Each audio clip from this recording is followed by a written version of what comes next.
ika-104 nga kasumaran sa adlaw na tawhan ni kanhi Senador Sergio Osmeña Jr. gitimaan karong adlaw. Kini ang unang higayon nga gihimong special non-working holiday ang Subo. Aniya ang report.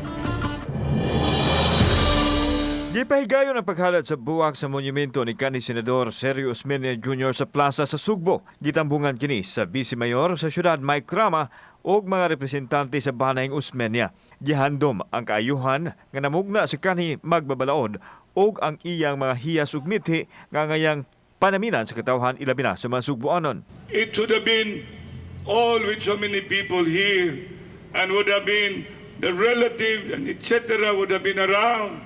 But COVID-19 is such a dreadful thing that brought some people out of not being here. Wala makatambong ang anak sa kanhi Senador nga si kanhi Mayor Tomas Osmeña apan anaa si Konsehal Junjun Osmeña kinsa mihandom sa iyang apuhan nga mao iyang gihimong sumbanan sa dalan nga iyang gisubay karon. He would always stand by honesty, integrity, and patriotism. Mao na that is what I am very proud of, no? And I'm so honored to be one of the members of Osmeña clan to represent our family in behalf of the city.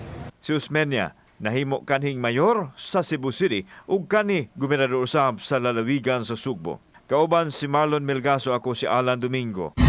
Balitang Bisdak.